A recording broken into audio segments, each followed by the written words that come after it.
So guys, ang araw na ito guys, mag-try kami ng walkie-talkie gamit ang Kenwood na 8 watts at saka TYT na 10 watts. Ganito guys, kung gaano kalayo ang maabot nito, kung makapag-usap pa ba kami sa layo na nasa 1 km, 2 km, 3 km, so try natin. So yan. Yan. So, okay, try mo.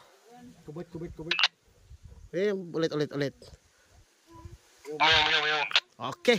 So guys, narinig niyo yun. So, ibig sabihin, nakakalink na kaming dalawa, no? So, yun. So guys, pupunta siya sa malayo, guys. I-try namin kung kaano kalayo itong radyo, no? So, over. Yan. Sige. Try natin. So guys, andun na siya. Nakapatakbo siya palayo. So, yan. Maya mag-try na kami kung magka-communicate ba kami ng maayos within that range. Yes. Yan.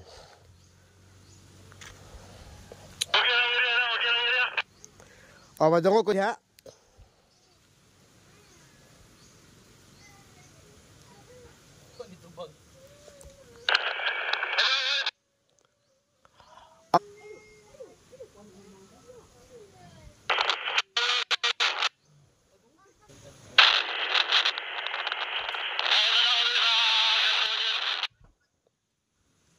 Okay, sige.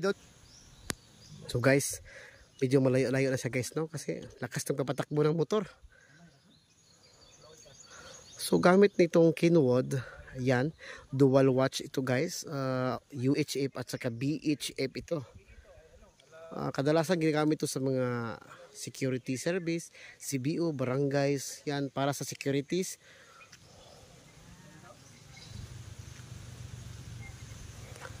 Marinig mo pa ako dyan?